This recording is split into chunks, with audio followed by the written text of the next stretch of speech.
So, hello, and thanks everyone once again for coming. It's really a pleasure to see so many people here. So, as Salvatore Rossi said, it means the topic is interesting and people are really anxious to discuss it.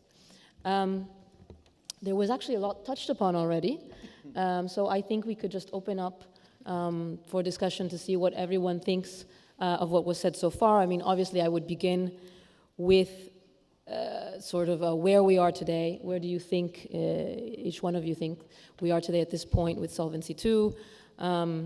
Clearly a very interesting topic is the next 2021 revision. So I would begin with Nathalie. Where do you think we are today with Solvency? What are the main issues and the main things that are of concern to you? And then we can continue, of course. Thank you very much, Alessandra, and I would like to thank IVASS for organizing this wonderful conference on behalf of Vice President Dombrovskis. It is a major event and it is so rewarding for us to see that you are devoting time, attention, and of course this will be a major contribution to our work in preparation of the Solvency II review. So, where are we today? I think we should first of all remind that Solvency II has been in application since 1st January 2016. So it is still a young regulatory framework, yet it is the most advanced risk-based prudential framework in the world, and Solvency II sets standards for all other jurisdictions, and I would say for major jurisdictions. This is extremely important to keep in mind. Second, Solvency II has now been in application for not far from 3 years, and if we look into the assessment of the first years of application of Solvency II did not trigger issues or major problems. I mean, we are, of course, aware of issues and concerns in one place or the other, and I understand that there is an issue in Italy with the volatility adjustment that we can certainly discuss later on, but generally speaking, the framework has demonstrated that it was up to the expectations of, I hope, the insurance community. Now we're looking into the standard formula, so I would say into the technical measures to implement the directive. These are technical, though extremely important. And of course, we have been looking, when preparing for this review, we have been looking in trying to further improve the regulatory framework, fix it where it needed fix it, remove inconsistencies where some inconsistencies could be detected, notably with the banking framework. And we have looked into removing barriers to long-term investments by insurers.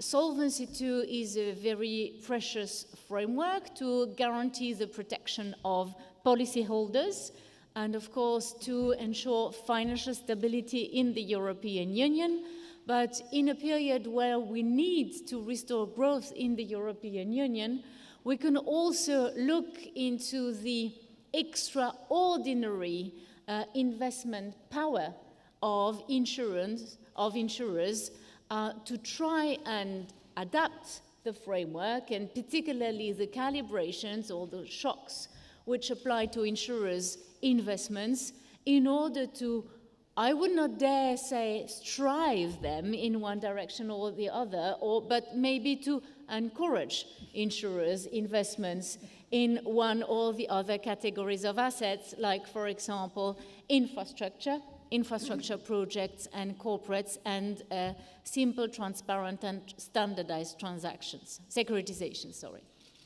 So we are in the final stage of the review of the delegated act, which is not to be confused with the review of the directive, which will take place in 2020, and for which we are preparing a call for advice, which we will send to EIOPA at the beginning of next year. Everything, of course, is to be looked at in a holistic manner, in a holistic approach. However, there are issues that we can try to address in the level 2, so in the context of this year's review, but there are issues that can only be addressed in the context of the review of the directive in 2020. We have based the ongoing review on the EIOPA technical advice, advices, plural, and we have also organized a public hearing, and we try to have ongoing open contact with stakeholders. So the review is quite advanced. As Gabriel has said it, we are following the EIOPA advice almost everywhere. Why not everywhere? Because when considering the own initiative advice on the interest rate risk model, we considered that this was something extremely interesting to look at, but in the context of the 2020 review, so we are going to come back to this topic. Given the impact of any such possible action on the position of insurers, it did not seem appropriate to us to proceed in the context of the level 2 review, but for the rest, for everything which was given in the context of our request, we are really, really very much aligned with the EIOPA advice. So we have exchanged with stakeholders and with the two branches of the legislative powers, so the Council and Parliament, and we are now in the process of polishing the review to the Delegated Act. We recently had a meeting with our expert group, which is composed of representatives of the member state. We presented our intentions, and they were very much welcome. So everything is in a smooth process, and we hope that we will be able to complete the review by the end of this year. Okay, thank you very much. Apologies to this side of the table. I would like for the moment to stay on this side of the table. Again, the question is, start us off, but the elephant in the room that's already been addressed more than once is the issue of the volatility adjustment. So maybe if we could begin to, because I think everyone's dying to know, to address that, and then we'll continue the discussion, of course. Sandro, PANIZZA, Generale. Thanks for this easy question, and I will try to give my contribution, also leveraging on the experience that we had during the last few years. First of all, I think that the long-term measures are good, because I think they balance in a good way a market-consistent approach, as was the original Solvency II framework, with a target to reduce the short-term volatility from an economic balance sheet point of view. I think this target is good for different reasons, because especially for long-term business, the impact from short-term volatility from the financial market will generate wrong decision to match the impact coming from financial market. Referring to how the volatility adjustment works, and due to the fact that as Generali and as other main group, we have an internal model, I think my main remarks refers to how the dynamic volatility adjustment works. I have a strong opinion on this, and it is the following one, because we discuss a lot within our College of Supervisors and with EIOPA. I think that EIOPA should allow the company to use its own portfolio and not EIOPA portfolio. as generally we started using our own portfolio to calculate the dynamic volatility adjustment. It worked well. We were obliged to change, to be consistent with the regulator, but for me it was a mistake. And some of the inconsistency in terms of the result from sensitivity analysis from spread widening comes mainly from this using EIOPA portfolio for all the company that from my perspective doesn't work. For this reason, I strongly suggest and EIOPA and Mr. Bernardino to rethink this point, because I think this could be an important element to introduce stability and makes the solvency capital requirement, and second, the sensitivity to spread widening more consistent across the different players. This, I think, it's because we have to move in a direction that eliminate unintended effect coming from this mechanism. Okay, thank you. So we have addressed the elephant in the room. I will let you respond, but I'd rather first hear, I think we will begin from Alban de Meilly and see how the other insurers feel about the same issue. Thank you very much. Good morning, ladies and gentlemen. I think we would all agree that Solvency II is probably the most sophisticated and most comprehensive regulatory framework for insurers in the world. It is by nature complex because the insurance business is complex. But I think the major attributes of Solvency II is that it is new, it is comprehensive, and I think we need to keep that in mind whenever we review it. What I mean by that is because it's new, we shouldn't revise it too often. And as it is comprehensive, we shouldn't look at it in a piecemeal approach. And finally, I think we need to make sure that it ensures market stability, it ensures the protection of policyholders, but whenever there is a change to Solvency II, we need also to see the impact on growth and on the products that we can offer to our policyholders.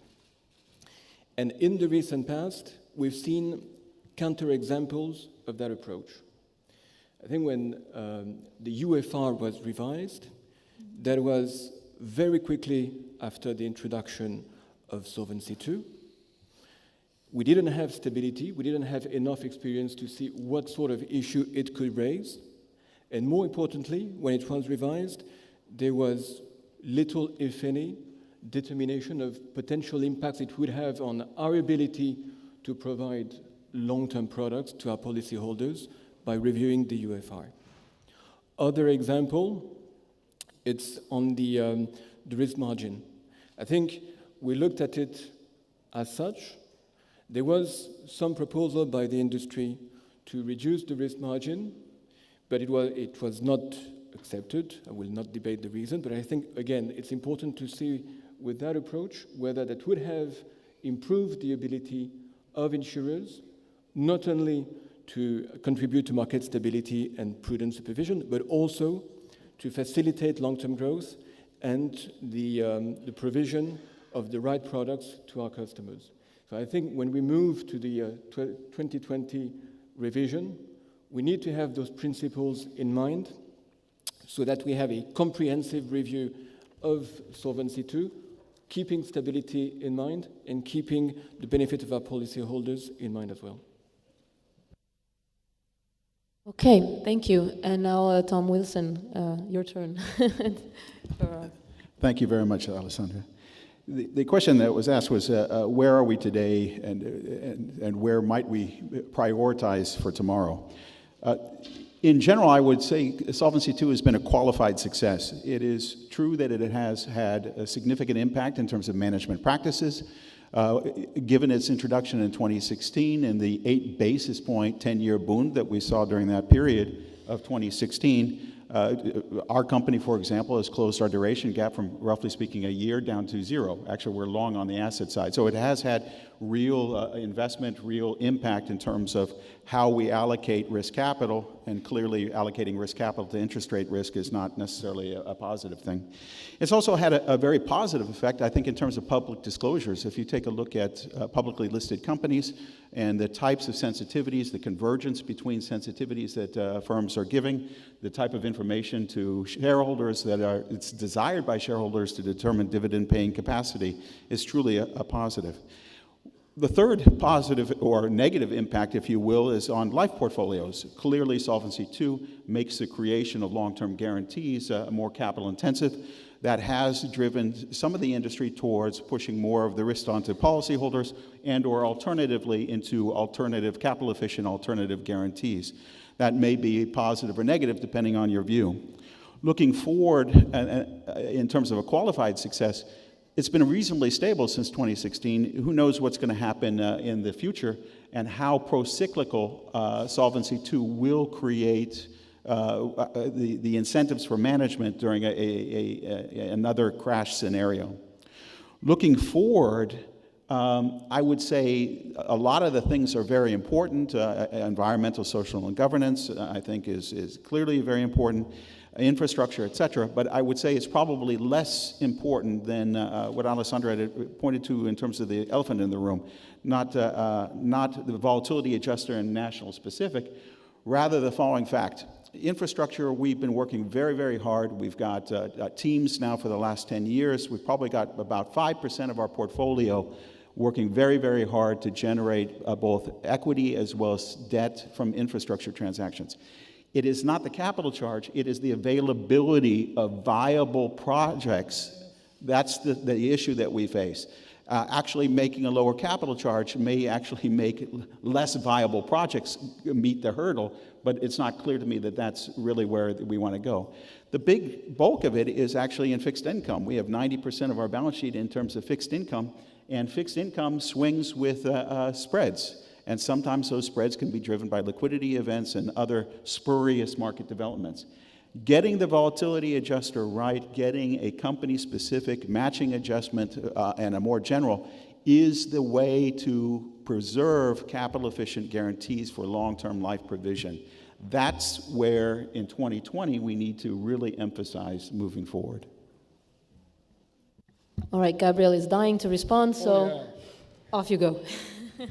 Could have 1 hour to respond to all of this now, but just picking up a couple of points in terms of the way that the LTGs are working, and it's what we published a number of reports on this, and it's clear that the long-term guarantee measures are being used to a huge extent, while differently, of course, in different countries, because the design was in there.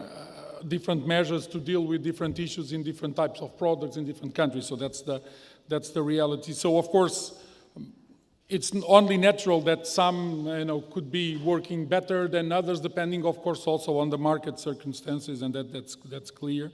As I said, we're going to to make a really close look to all of these, and of course we will take into consideration not only the objectives of reducing the short-term volatility and having the stability overall of the market, but also taking a look at what are the consequences for as Alban was saying, for the products that are there for consumers at the end of the day. So that goes without saying. In terms of the volatility adjustment, just to come back to the point, and I totally understand, of course, that you would prefer, at least in these circumstances as we are right now, to have a volatility adjustment that directly reflects your own portfolio. Now, that's not in the hands of EIOPA. That is something that was a choice. It's there from the political side. It's the design of the VA to use this kind of reference portfolio. It was widely discussed. I think there are pros and cons. Let me say very clearly. Of course, I don't exclude that we could move to a more company-specific, but then we will need to include also a number of tools and measures to deal with the kind of possible wrong incentives that this could give to insurers in terms of the risk that they have in their portfolio. So I think there's nothing free in this world. So you will need, of course, to balance those elements, but you may be sure that we will take a clear look at that, at the design and at the calibration of the volatility adjustment. Then just let me come back to the point of investments and growth and all of this. And we totally understand, of course, the political agenda that is out there. It makes a lot of sense. We all need, of course, a European economy that has a higher growth profile that will be better for everybody, business, consumers, etc. Now, what we need to understand also is what's the role of insurers in the society, and particularly in these concrete cases. We need insurers, of course, to have the protection, in certain types of business, and these protection products very often they require a lot of liquidity from the insurance side in terms of their assets, and on the other side, we need insurers, of course, for the long-term retirement savings. And I think that that's the key issue in here. It's about what kind of products do we expect insurers to provide to consumers. And of course, from a supervisor side, we really believe that we need to have, of course, the simplest, the better products for consumers, and especially in this area of retirement savings, we believe that there's more that can be done, but there's no free lunch also for consumers. And I think that this needs to be also spread out. You cannot have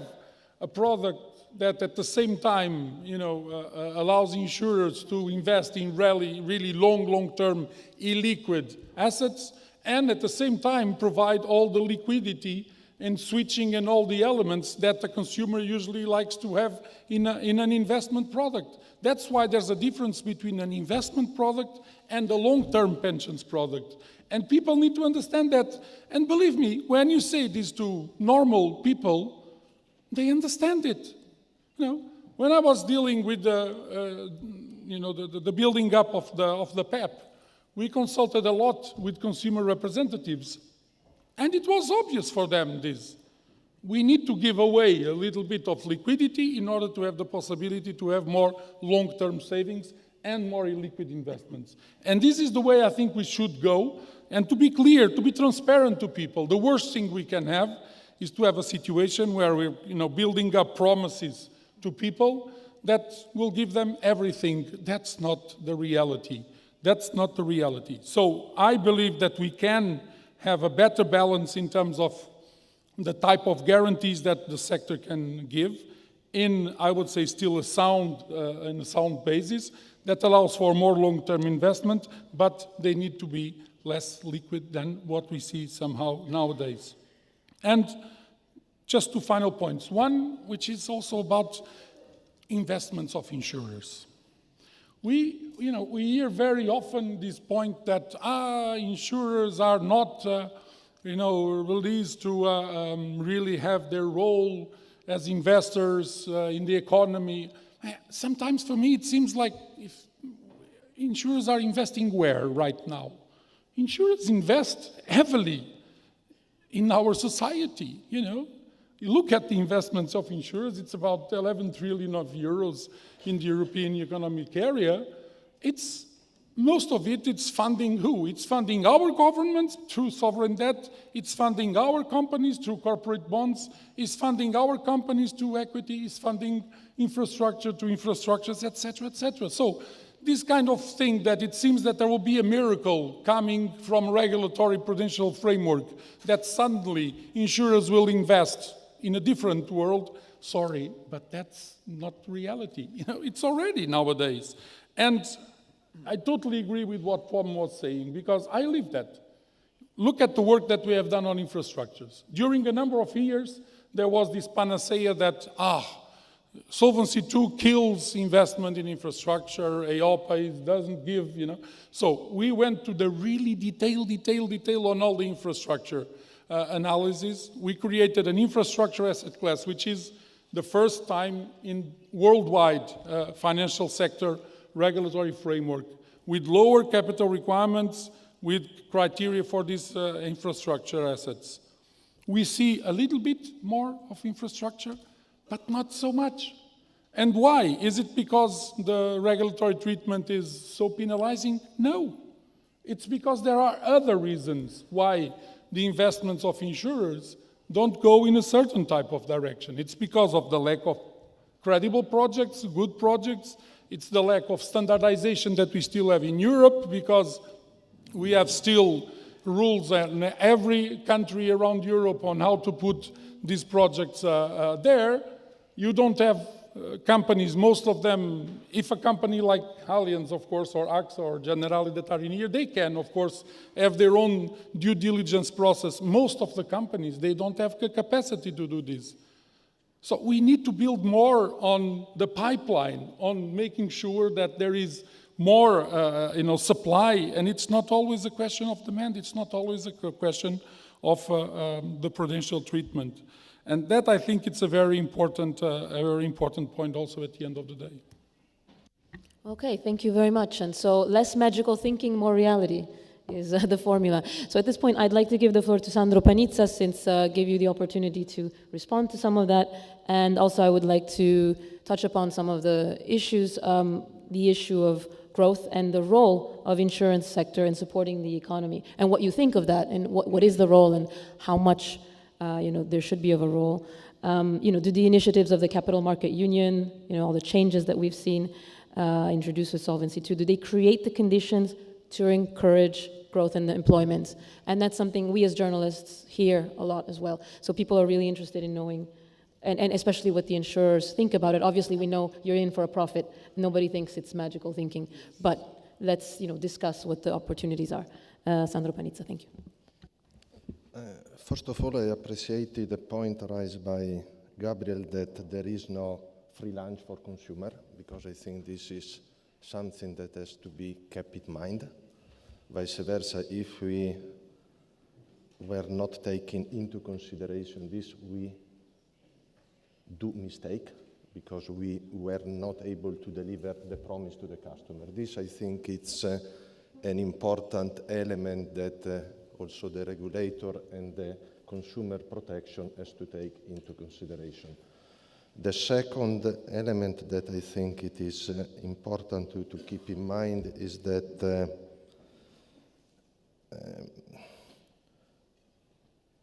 for sure, I think what it is missed sometimes is the supply, but at the same time, I think a good way to generate supply is to generate in some way demand, no?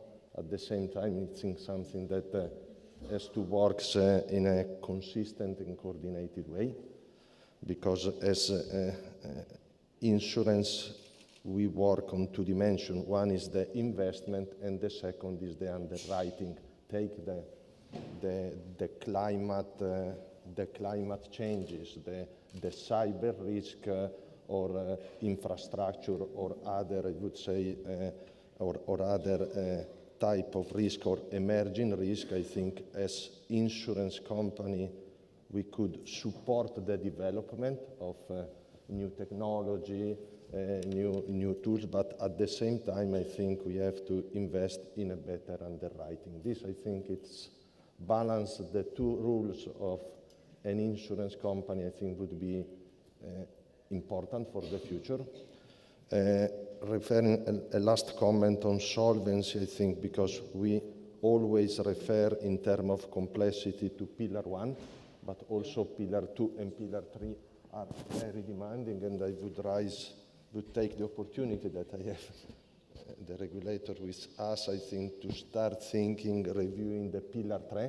There are many overlapping documentation that I think is difficult to understand what is the difference sometimes among, excluding that one it is for the supervisor and the other is for the market, but many arguments are the same in ORSA, and from this point of view, proportionality and producing a lot of stuff is demanding, and also because we could reallocate effort and resource to more rewarding activity.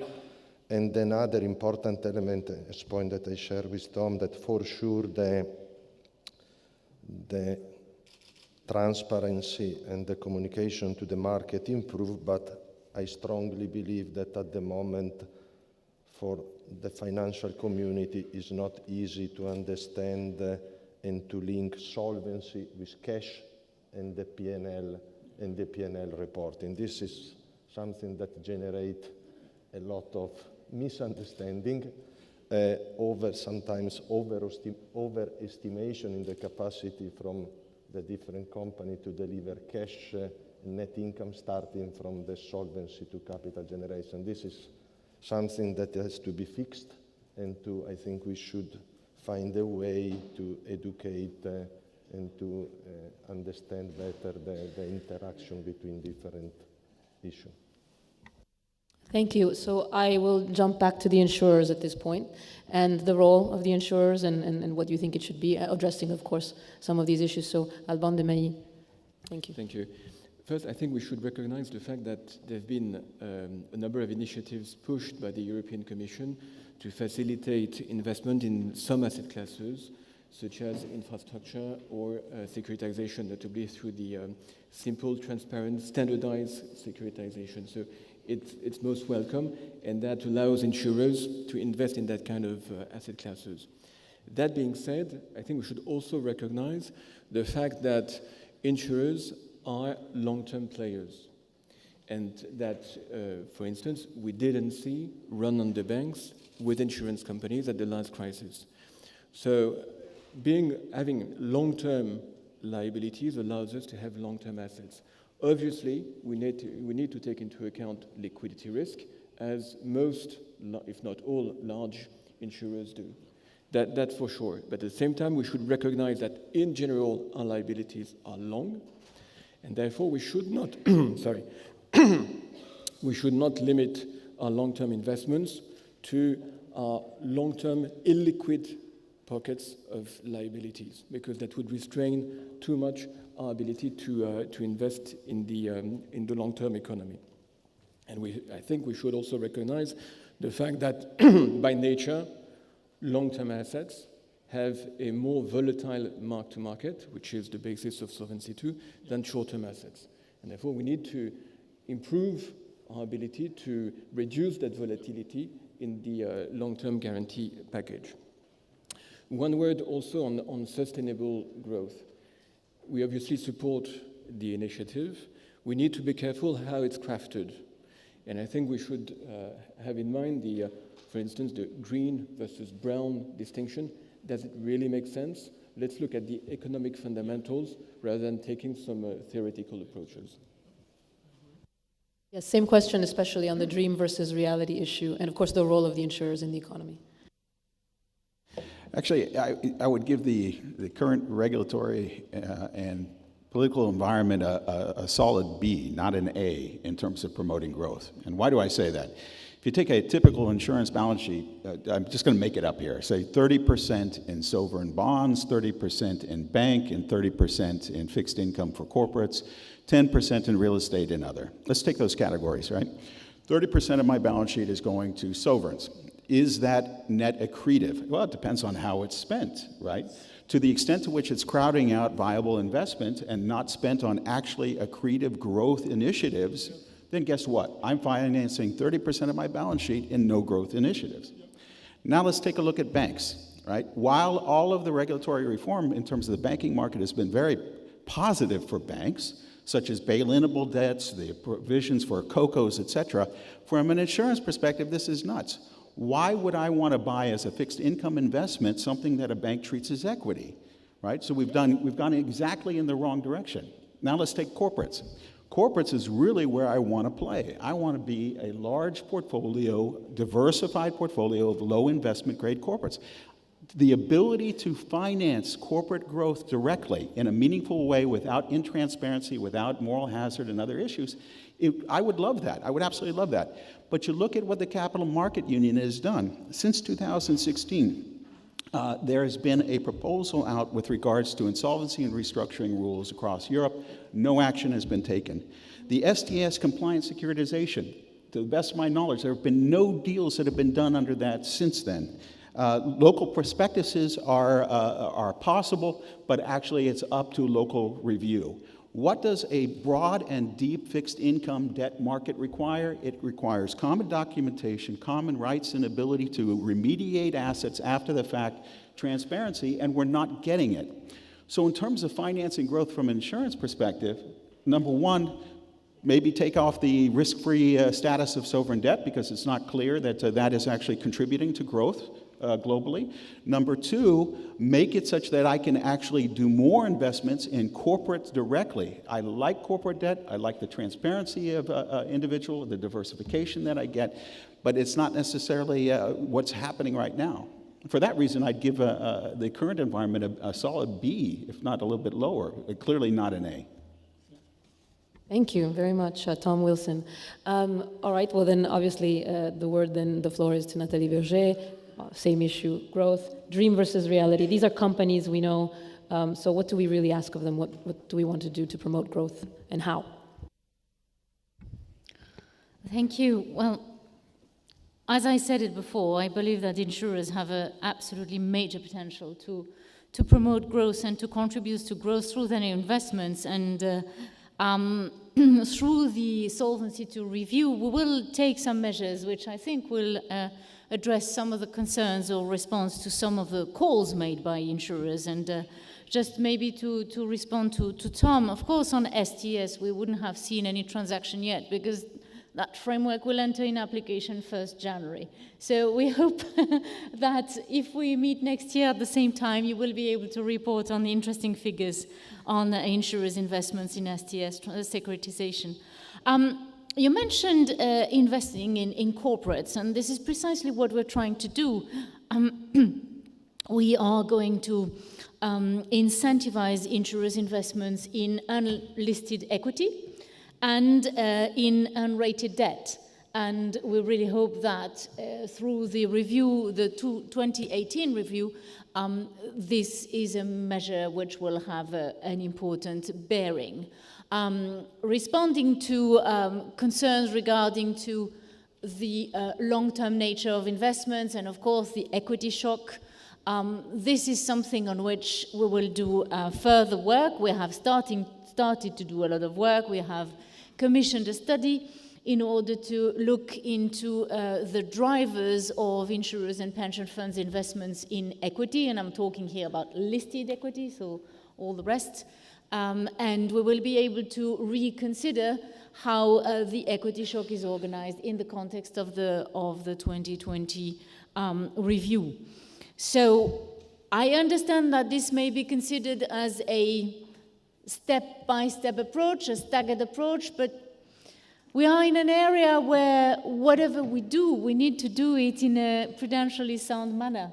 And this is the reason why when we did the recalibration for insurers' investments in infrastructure, it took a little bit of time. We requested the EIOPA advice. We proceeded first on infrastructure projects and then on infrastructure corporate. And of course, the success of this measure depends on the supply of projects or on infrastructure corporates. But there is a limit to what we can do through the insurance framework. So there is combined action, recalibrations. We are lowering the shock on insurers' investments in unlisted equity and unrated debt, privately placed debt. We're looking into their investments in listed equity in a second stage.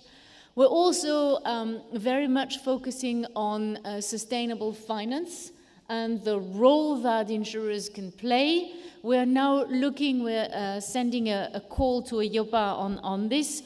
We're looking into the impact that the insurance framework can have on insurers' sustainable activities and sustainable investment in sustainable assets.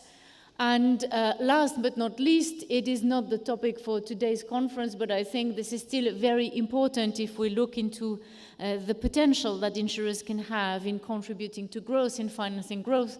I would like to mention our PEP project.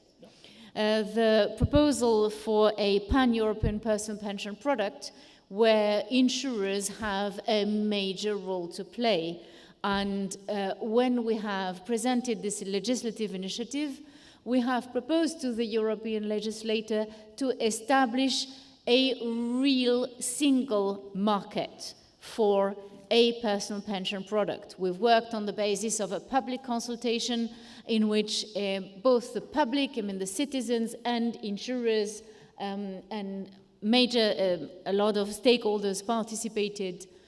We believe that this will be a major development. We hope it will be a major development.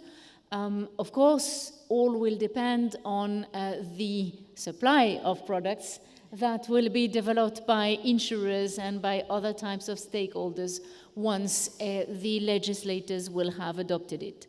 So, and I have not mentioned other measures, such as the fact that we have incentivized the investment in long-term investment funds, for example, or equity traded on multilateral trading facilities. So you can see that we have adopted a whole batch, a whole set of measures, and we will, of course, continue, and maybe the most important ones on equity will come in the context of the 2020 review. Thank you. Thank you. And now the floor to Gabriel and the issue, of course, that she brought up again, sustainable finance, and you talked about it in your speech. So, 3 or 4 things from my side. First, on the CMU, and again, the growth-related activities in terms of investment. I continue to believe that investment by insurance companies, it's first and foremost, coming from their asset liability management. That's the real basis for investment. That's the duty, of course, of the insurer to have the better, risk-reward analysis and the asset liability investment. And so I'm not so surprised that there's not so huge changes in terms of the investment pattern of insurance in Europe from Solvency I to Solvency II. So the major element of asset liability management continues to be the basis of these investments. And I really believe that we should not, on the one side, we should not introduce distortions by the, in terms of investments by having selective risk charges for certain types of investments, or at least we should try to avoid this to a maximum. Because, of course, all these kinds of distortions, they can play well in the short term, but we know that in the medium, long term, they will have, instability, they will bring instability. They will create price distortions, bubbles, and then someone will need to pay, and we know at the end how this works, and will pay at the end of the day. So a little bit note of caution on that, and believe me, and I'm with Tom on this, be careful with what you wish for, because if you want to have shocks in terms of investments of insurance companies by changing Solvency II, the first thing would be to introduce risk charges for sovereigns, because that will be something that will change probably the pattern of investment that we have currently. Is that what we want? I doubt. On the equity shock, so we have an equity shock right now, which is a basis of 39%, and which, if you have a well-diversified portfolio, because of course, taking into account all the correlations between assets, it ends up around 18-20%. Sorry. This is not an underestimation or an overestimation of the risk. When we look at internal models that are there by the different companies that use them, they very often use higher risk charges for equities. For a reason, it's not obliged by the regulators. It's because, of course, the risk is measured, I would say, in a proper way. So we need to be careful on the kind of incentives that we bring. And also, again, coming to the point of ILM and the risk reward and no free lunch. Infrastructure, for example, I totally believe, and when we proposed to the Commission these adjustments on infrastructure, it was really with conscience, and Nathalie knows how hard it was and difficult it was to make this passing through EIOPA. But I really believed on what I was doing, because I really think that a good part of insurance liabilities are well matched with this type of infrastructure projects. But let's be also cautious with it. Very often when I talk with insurers around Europe, one of the issues that they mention that they are, of course, concerned is the political risk that is also in infrastructure projects. And looking at what is the political ambience right now throughout Europe, I understand them. So let's also be honest, it's not all about the prudential treatment. I would say that it's The prudential treatment is, of course, can be improved, and we will look at it, but probably it's the least of the problems to have more sound long-term investments by the insurance sector. We would need much more of standardization. We would need much more of European standardizations. We would need much more of scale to have less costs in terms of investment, and insurers will benefit a lot from that. But that is, of course, political willingness, you know. We should have more initiatives in the Capital Markets Union, like the PEP. Initiatives that don't try to substitute the national regimes, but try to incorporate European regimes that can work in parallel and that can bring scale and that can bring much more cost efficiency to the way that we do business at the end of the day for the benefit of the European citizens. Secondly, on what Mr. PANIZZA mentioned on Pillar 3, and as I mentioned in my intervention, we're going to take a close look to that in terms of the reporting to supervisors, but also the public disclosure, and especially on the public disclosure, I think that we can do also something there. One of the things that I've been doing a lot in the latest 2 years is, meeting with analysts, with investors, listen to them, what they have to tell us on how they analyze the information disclosure that is published. We should not forget that those are the persons that, should put in practice the market, discipline that we wanted with Pillar 3 of Solvency II. And we see and we listen very good things in sense of, there's much more information available, that much more material that you can use. But of course, we also receive a number of, red alerts saying, as you said, there's too much complexity still in there. We don't understand completely how these links, how the ratios link to the dividend generation capacity of firms, which is not a surprise for me because Solvency II is not, of course, in there for that purpose.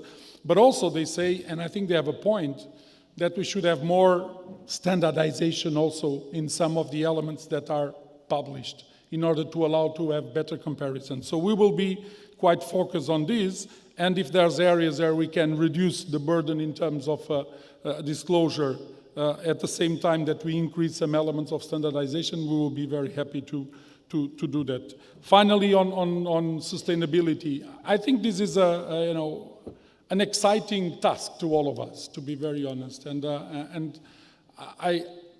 I'm quite happy that the Commission started, of course, this work and gave us, there's the action plan, and gave us a number of elements for us to work upon. A number of them, and I would say most of them, are focused on the asset side, and rightly so. But we also believe, and we also want to dig in on the underwriting liability side of insurers, because I think insurance can, and it should be used as also an incentive through their underwriting capacity, an incentive for companies out there also to improve the way that their own work is done in sustainability. Insurers can incorporate in the price of risks elements that will bring, I would say, companies to have an incentive to be much more sustainable. In the same way that, of course, you can use your investments to give a clear indication of where companies will move. Where I'm quite clear, at least from my side, and this is something that we will discuss in EIOPA in the coming months, I'm quite negative on a situation where we will, from one day to the other, will say, these are the perfect green assets where you should invest, and these are the brown assets that you should dump in the market.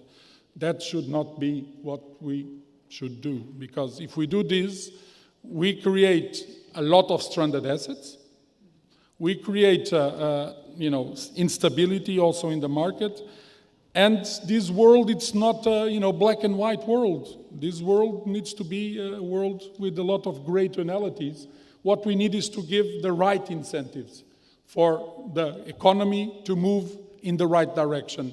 And insurance and pensions business, as long-term investors, can be a huge, powerful tool if we do this properly. And if we link it, of course, in a transparent way to the, the customers' willingness also to participate in this move to a lower carbon economy. So I think we can do, if we do it rightly, we can have a gradual transition, and while avoiding shocks that can be quite difficult to sustain if from one moment to the other we declare that a good part of our economy is not good to be investable. Okay, thank you. So much to say, so little time. Who would like to address maybe Sandro Panizza, or I would call upon the insurers maybe to address some of those topics on sustainability. And then I wanted to move a little bit to another issue, which is the issue of the, sorry, I lost my notes, but that's okay. We have so many things. No, I'm not sure which to do first, but everything is good. So, you know, the pensions gap, the natural catastrophes, which you referred to in your speech, of course, sustainability, so green. How do we reconcile this with running a real business? Maybe I'll move the flow a little bit and start with Tom Wilson and then De Mailly and then Sandro Panizza. Can you repeat the question for me? Yes, sorry. So the issues of sustainability, the future of insurance companies, the problem of I mixed a lot of things together. The pensions gap, which he referred to in his speech earlier, and just natural catastrophes, digitalization. It's a lot of topics, but the future of insurance companies, continuing on this trend, how do you see it? I mean, again, we're running a business, you're running a business, but at the same time, there's this expectation that we see with our readers that ask about us. They're running a business, but it's like insurance companies need to somehow be protectors of people's future, their old age. How do you reconcile all these different pulls from all sides? That's what I meant with the question. Okay, thank you very much. I'm going to divide it between the question into two parts. The first is to what extent should capital regime be used as a tool to divert and or to shape investment decisions for social objectives. And there, quite frankly, we have policyholders, we have to protect our policyholders, and ultimately these are assets that are held for our policyholders. So I have a fiduciary responsibility vis-a-vis my policyholders. I'm not a big fan of using rules or capital charges to actually divert investment to something else. I'm also kind of you can tell by my accent, American, in the sense that there's probably a more direct way. A more direct way might be to say, hey, let's bump up emission charges on automobile manufacturers, for example. So I think that at best you're going to have a distortionary effect that kind of puts us against fiduciary responsibilities vis-a-vis policyholders, and it's a tertiary effect as well. It's not even the most direct effect that you can have. So while I see that there might be some benefits to it, it's in general, I see more I see more of a counter force against it rather than positive. So like Gabriel, I would say let's walk into that with open eyes and tread carefully on that one. The second is how does insurance help in terms of some of the key protection gaps that we have? And I would say that there are two primary protection gaps that are outstanding. One is on retirement. All right, so the general gap in terms of future retirement income for a vast and broad array of our demographic, of our populations. There, I think the root cause is basically not enough savings, right? So if you really want you want to get more, you want to close the retirement and the savings gap for retirement, you have to focus on incentivizing individuals to save in an intelligent manner that doesn't dissipate the value of their savings over time, right? That's would be, and again, it's American perspective in the sense that seems to be the most direct thing to go for. With regards to other gaps, such as health care gap, protection for NatCat, et cetera, in general, we are willing to write NatCat. We write quite a bit of NatCat. In fact, every year we write more NatCat, I mean, but in a controlled manner. To the extent to which the premium is not compensating it, then that's an issue. And it's not clear that from an arm's length independent perspective in terms of a viable business and commercial transaction, that we can do anything about that. I think if starting to build with better code in terms of earthquake-resistant buildings, starting to build away from floodplains as well as the coastal lands, these are things that could happen that would generally, but writing insurance for things where you know you have a very high probability of making a loss is not, it's not a good business decision. So that's a bit the issue. It's not a good business decision, obviously. I mean, it's out of your control where people are building, to a certain extent. So, Alban de Mailly. Sorry. So I will obviously share Tom's view. I think the prudential framework should not have, should allow us to be customer-centric. Because at the end of the day, what we want to be able to do, like any other industry, is to serve our customers. Serving our customers means that we are there when we need to pay the claims, and therefore policyholder protection is obviously very important. But nevertheless, we need to start from their needs, and their needs, as you said, is on long-term guarantees. And as we said earlier in this debate, we need to make sure that the prudential regime allows us to take those risks and to find the right assets at a cost. We obviously agree that there's no free lunch for the consumer, but at a cost which is affordable. Because anything's possible. The question is, can the consumer afford that cost if we have to put too much capital to back it? So that's the first point. Second point, there are growing needs, different needs. So Tom mentioned CAT. Another one is cyber. I think we need to be able to develop cyber insurance and to test, because I guess not a lot of people, I'm not sure anybody has a lot of data on cyber. So we need to be able to test, and again, to have in a controlled environment the ability to launch that initiative, test products. And I think what is also important as far as supervision is concerned is that for all those products, we have a level playing field. Yeah. I think for big players, for small players, for incumbents, and for fintechs and insurtechs, we need to have consistency in the way those new fields are looked at by supervision. Okay, thank you very much. So the level playing field is certainly in the next topic, but Sandro, PANIZZA. So we have retirement, people getting older, we have natural catastrophes, and we have digital coming. We don't know what that means. So where are we?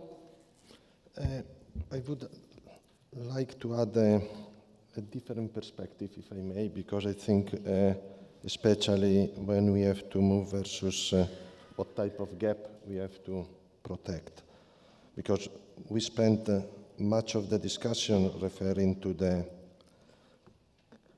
risk calibration for investment, asset, and with or without the proper supply.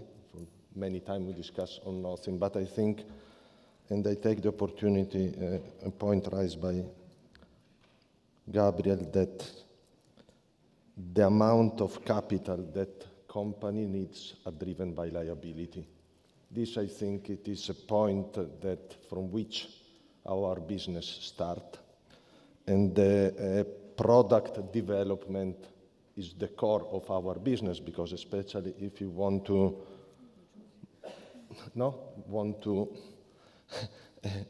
match this requirement, the first is to have the proper design of a product that fit the request by the customer. Coming from setting a good product, we have to look at the asset and the liability management. That for sure we have to invest the money, but one of the main challenge is to find a good balance, because I think we have to have the right property in terms of, for example, liquidity protection for the long term, because I think we have to deliver, but at the same time,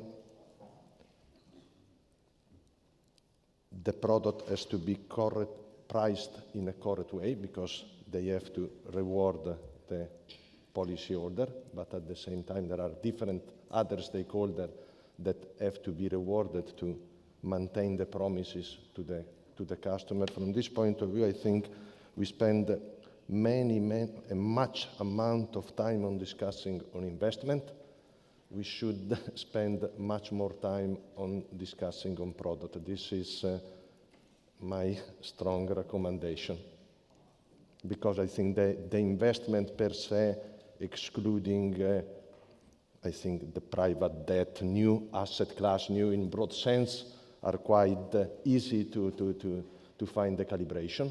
It's a matter of putting all the pieces together, but what matters most is how the asset side interact with the liability, and you have to manage this, because the sustainability comes from how we are able to build up a good balance among asset and the liability.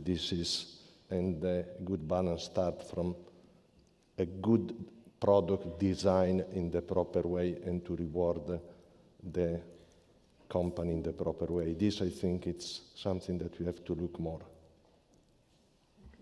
Thank you. So we mentioned it before, so let's move then to the issue of the playing field. Salvatore Rossi actually mentioned it in his speech. The playing field is not always level. Cross-border activities of insurance companies are treated differently by different authorities. So I would give the floor to Nathalie Berger to address that issue and what we think. Thank you, Alessandra. Of course, we need to protect our single market, and we need to be able to protect the principle of free provision of services in the European Union from the moment that an insurance receives an insurance license from their national supervisor. Unfortunately, over the last few years, we have seen a certain number of issues of abuses of the pre-provision of services with some insurance undertakings, and I would say mostly in the area of non-life, construction insurance or motor insurance, really abusing the system by obtaining or applying for an insurance license in one member state, but having a business model which is oriented in other member states. And we have seen, even recently over the summer, some cases of failures and consequences for the policyholders, and of course consequences on a cross-border basis. This is not good. It is not good for the protection of policyholders, but it is not good also because it can give the wrong image or the wrong impression on what actually having a single regulatory framework and a single market really is. We are there to create a level playing field and to allow insurers to compete within the single market. It is not designed for people who have little scruples, if I may say, to make abuse of this. So how can we solve this? I think that we need to work on the cooperation in between supervisors, and we need EIOPA to have stronger powers for this. And this is the reason why, in the context of the review of the European supervisory authorities, we have proposed to give some tools, some additional powers to EIOPA, notably in order to allow EIOPA, and this is discussed right now, give them the possibility to get the data, get the information, so that when they would observe that there may be a situation of abuse, because of course everything, the magic is in the flow of information, so that they can get hold of the information of what is happening on a given market, and they can use the cooperative platform, and they can take a number of measures to facilitate or to strengthen the cooperation in between supervisors. And this is an element which takes me to something else. I will come back to our proposal on PEP, because when we were discussing the gaps, and I heard about the savings gap or the pension gap in the European Union, we have proposed to create a product which would be valid everywhere in the European Union, on the basis of its approval by EIOPA. And this is extremely important because it will contribute to building consumer confidence in the product, and the fact of having one single labeling, one single authorization of a pan-European product will also give the possibility for each supervisor to look into each product which is to be introduced onto the market, and it will avoid the risk of abuses of the market that we intend to create. So we really need to preserve the situation of a real single market, continue to facilitate the free provision of services, avoid or prevent abuses. And when talking about the level playing field in between insurers and, for example, insurtech, yes, you're absolutely right. There needs to be a level playing field. And the principle is same activity, same rule. And we will need to look into our regulatory framework. We will need to look into whether the regulatory framework is really adapted to the digital age. And I will give you an example. In our PEP proposal, we have set the product in such a manner that the communication between the provider and the prospective client or the client will be electronic as a matter of default, so as a matter of principle, but with the possibility to send paper documents if requested by the customer.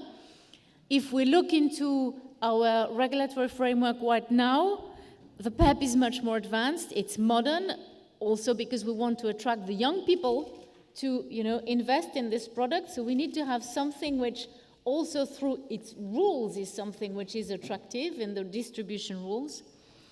But I acknowledge that, for example, if you take the rules on the distribution of insurance products, the communication with the customer is by default on paper. So this is something that we will need to modernize in the near future. Certainly. Well, at this point, Gabriel, since, you had said in your speech, we're only as strong as our weakest link, so the issue of how do we manage that? Yeah, and that as I mentioned, has been, of course, the priority from EIOPA in these latest years, and I think it's very important to understand that if we don't really, if we're not capable of having strong supervision in the cross-border business, that will be the element that will make the internal market be put in question. And I totally understand that, of course, when there's these discussions about what are the powers of the national authorities and what are the powers of EIOPA, there's sensitivities out there. Totally understand, I know that. But, very often at our table, in our board, and now that we are really going deeper in terms of, supervision and understanding different supervisory practices, and also from our side challenging the way supervisors do supervision, if we have a common goal of protecting the policyholders throughout Europe and protecting this asset that we have, which is the internal market, we need to get to a different stage in terms of the quality overall of supervision and the consistency of supervision. And so this, I think, we have been making a lot of progress in the latest 2 years, I would say. As I mentioned, we have very concrete cases of, companies, let me be very honest, that had really terrible business models that were put out of the market, also because EIOPA intervened in these platforms with home and host supervisory authorities. The incentives of home and host supervisory authorities are different. You need to have someone at the table that the only incentive that is there is to protect the European consumers. And that's what we bring to the table. It's not that because we're better or worse than the national authorities. That's not the case. And this is fundamental, that we all understand and that we bring this to another level in terms of the supervision. And so we are doing a lot with concrete already results, but we need these extra elements that are being discussed right now on the review of the ESAs, namely in terms of our power to really do independent investigations of the supervisory practices and give clear recommendations to supervisors.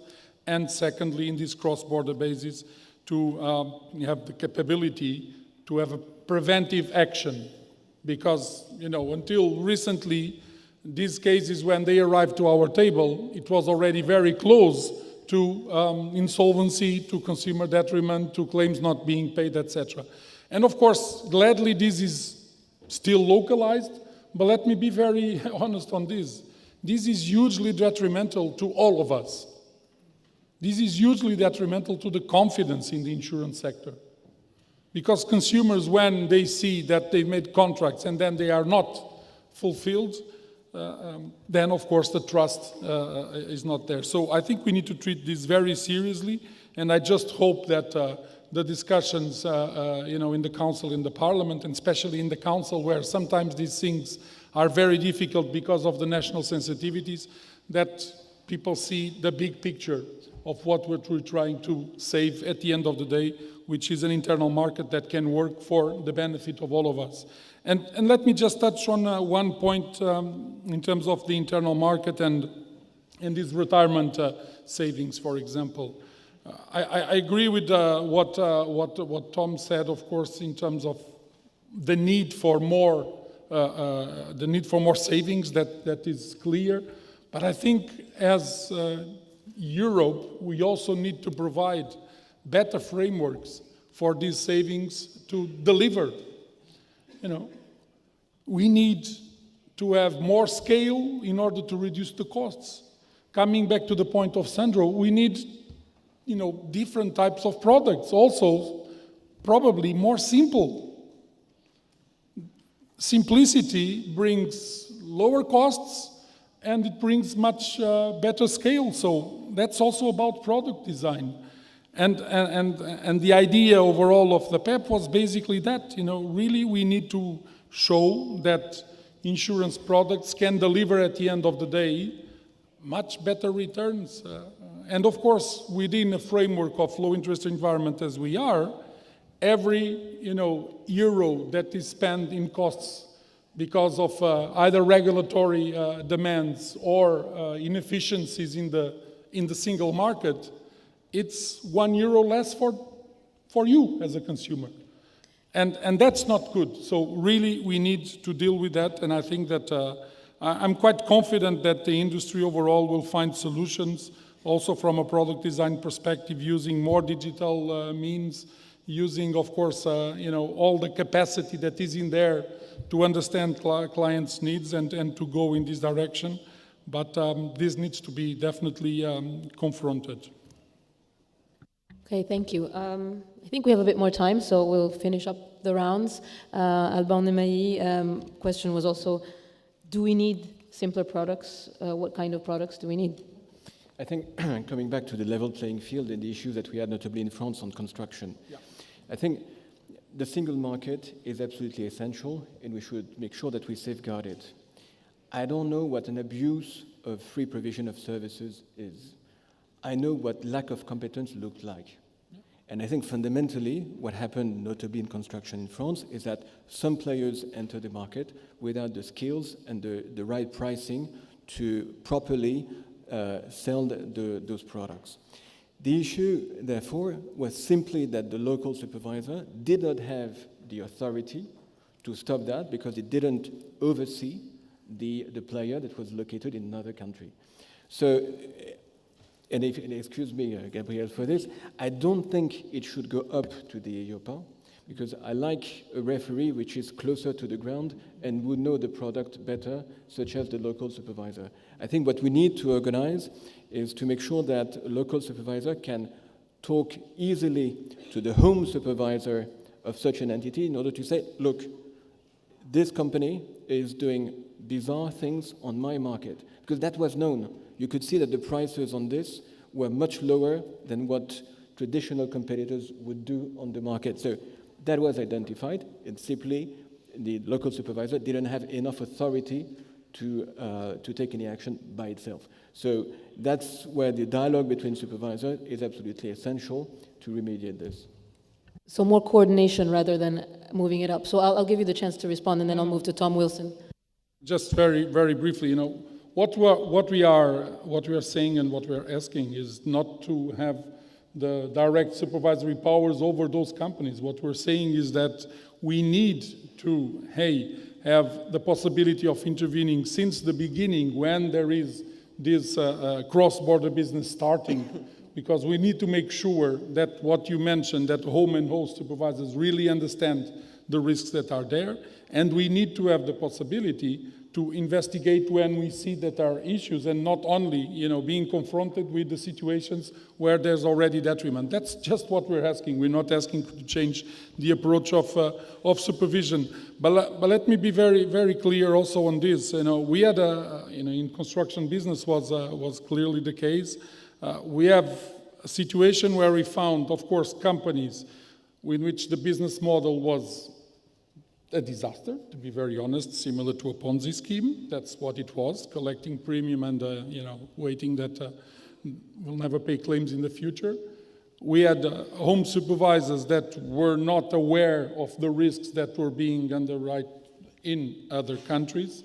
And so, you know, this needs to be, of course, supervised properly. What we're doing right now, for example, and I hope to come forward with this in the coming months, is to issue clear recommendations, first to all the companies that do cross-border business in this type of more long-tail type of business, in terms of building up of sound technical provisions within the logic of Solvency II, and that they have, of course, understanding of the business and the capacity to do that kind of business. Secondly, to be very clear that the home supervisors have the responsibility to, of course, understand this business and know how to supervise it. And we will come with very much concrete, detailed recommendations on this. But this is, of course, something that a pocket, but there's more out there, you know. We have seen some interesting things recently on unit-linked market, for example, sold throughout Europe, that we were discussing last, Alberto is in there nodding, we were discussing in our board last week. So more is coming.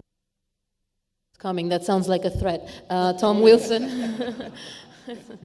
Thank you very much. There's been a lot said. I'm just going to make 3 points that may take us in a slightly different direction. First, I think the idea of controlling the internal market, not only for incompetent or nefarious players, is important. I think it's also absolutely necessary if one thinks about designing a business system around a European-wide ecosystem, a digital ecosystem. One does not start with local balance sheets, et cetera. So actually, it will become more of an imperative to the extent to which a direct and/or digital ecosystem distribution mechanisms take hold. Second, with regards to a comment that Nathalie made, same activities, same rules, I think actually there, in the context of fintechs, you have a real challenge in the following sense. Insurance companies are not generally allowed to write based on gender or other characteristics. Once I belong to an ecosystem and I can actually take a look at what's in the Tesco shopping bag, all of that goes right out the window. And whether it's explicit or whether it's through some kind of learning algorithm that is not transparent, any type of socially oriented rules that may be applicable to traditional insurance goes right out the window under that. So I think the challenge for a level playing field is going to be absolutely critical and a real challenge for regulators. The third is everybody on this panel so far has been very, very, very internal market focused, right? Here's a fact. To the best of my knowledge, everybody that has a US life business is under third country equivalent. Why? Because NAIC RBC is a cakewalk compared to Solvency II, right? Number two, there are a lot of international players that are divesting themselves of or moving their headquarters to, for example, Hong Kong in order, at least for one rule. Solvency II and the adherence of this, also in terms of GC regulation, the European view really runs the risk of isolating European firms to our wonderful internal market, but leaving precious little outside of that. It is truly a constraint in terms of doing international business, and you see this in terms of actions, in terms of who elects for what type of treatment under third country equivalent. You see this in terms of the management of corporate portfolios, ultimately sales, etc. We are way too internal market focused, and if you want an internal market and you want great European champions that only fight on Europe, that's a great thing, but it's not clear to me that that's the end game that we should be shooting for. Them's fighting words, okay, good point. But I would move to Sandro Panizza, I think, yes, and then we'll conclude with Nathalie Berger. Two short comments from my side. One refers to the, as the technology will impact on our business, I think we have to manage another level playing field dimension, because I think all the different players, newcomer and the legacy, has to be treated in the same way to avoid capital regulatory arbitrage.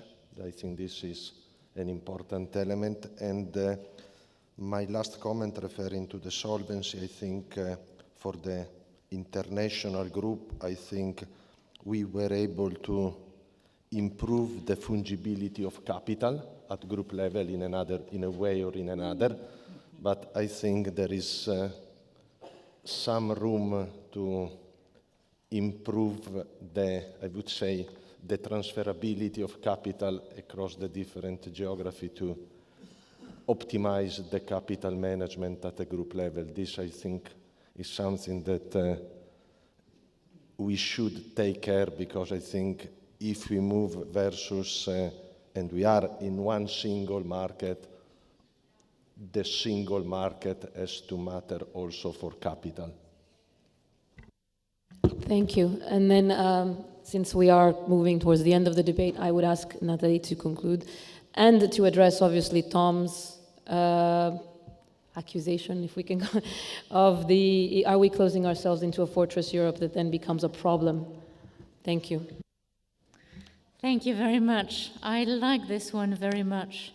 I precisely wanted to come to the next stage or the next dimension, because indeed we have been discussing the review of Solvency II, I mean the first one, if I may say, which is the review of the delegated acts or the standard formula.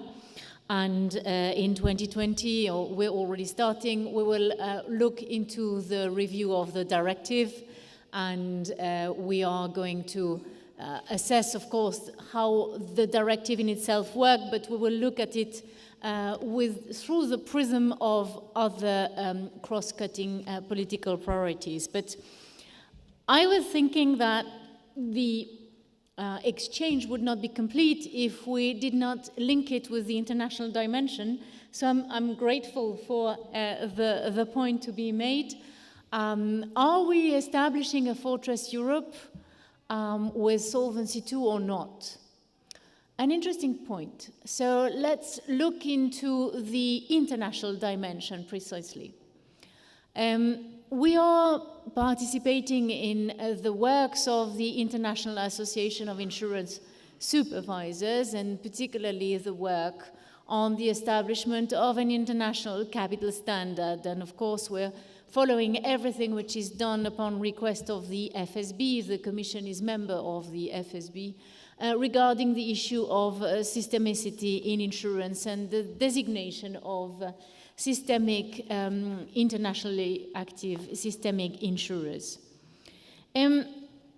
When we are negotiating in this context, when we are discussing in this context, we come at the table with the most advanced risk-based supervisory framework. And actually, it might sound slightly arrogant, but I will still say it. Solvency II is setting the standard. And we have a position which is such that international standards are taking Solvency II as a point of reference. And of course, when we act and when we discuss in international fora, what matters most for us is to defend the interest of the European insurers, is to contribute to establishing a level playing field internationally for our insurers. So when we talk about global standards, we consider them when they are consistent with Solvency II, and for them to be implemented in the European Union, for us to go to the legislator and propose implementing them, we will want to see them consistent with Solvency II, because we want to set our insurers in a position which is competitive on the international scene. So that is something which is extremely important. And if we look into the evolution of the works on the international capital standard, we can see that the works are going in the good direction for the position of European insurers internationally. And if I take an example of a bilateral relationship, and this will be more relevant for the reinsurance market, we were very pleased that we have been able to bring to an end the competitive disadvantage which was imposed on the European reinsurers by the American supervisors and the imposition of collaterals. Well, we have negotiated with the government of the United States, and we have obtained an agreement which is now in force and it is being applied. And thanks to this, the jurisdictions, the supervisors, the national commissioners in the US are now proceeding with a review of their model law, and the result of this is the full elimination of collaterals for European insurers active in the US. And everybody knows that European reinsurers have a very important position on the American reinsurance market. So, Fortress Europe? No.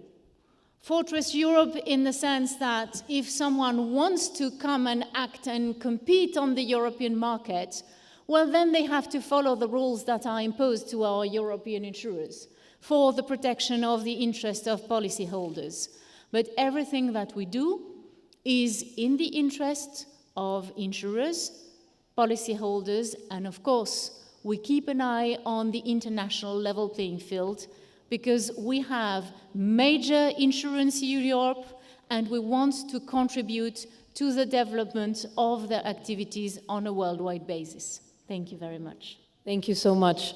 And I very quickly, because we're getting towards the end, but I know Tom wants to respond, so please. I think it is quite admirable that we want to set the standard and ultimately adopt a global standard that is equivalent to the world-leading solvency regime, which is Solvency II. I think a moment of pause and very, very admirable. However, having said that, I think it's appropriate that since we're in Rome, that sometimes I get the feeling that we are holier than the Pope. Why do I say that? I say that because under GC designation of the original firms, 3 US firms, 2 of them have managed to pull themselves out. The Chinese were never really in it, and that leaves a very collegial club of Europeans that are affected by this. For example, under ICS, there are 2 different flavors of ICS. There's one that's more geared to US GAAP, there's one that's geared to Solvency II. I guarantee you which one is going to be more volatile at the end. So in our desire to set the standard for everybody and lead the world, we are actually imposing upon global firms, at least here, a much higher standard, which outside of Fortress Europe actually makes us potentially less attractive. I think that needs to be kept in the back of our mind. We are holier than the Pope in our leadership of this global standard. All right, last one, but you can continue at the coffee break. Yeah, I'm sure, and I'm very interested to see the debates, and I don't want to enter into the systemic risk because that will give us another hour of discussions. No, just briefly, and I see, of course, where Tom's point, and believe me that what Nathalie mentioned is definitely what we are step by step, doing at the international level. We are quite conscious, of course, of the differences that are out there. I would say that the progress that have been made in the latest, 2 years, in the development of the basis of an international capital standard is outstanding. And we should also recognize that. I think that we are, pushing and leading definitely the direction. And I think it's very important, of course, not only with the US, but also with Asia, by the way, because really that's where the business is flourishing. That's where the numbers, the big numbers are. And insurance, it's, of course, a business of big numbers, as we know. And I think we should be very proud of having sound and stable and big insurance groups. Actually, I think now probably insurance is one of the few activities in the economy where still the biggest players throughout the world are European. I don't think that there's not so many economic activities like that.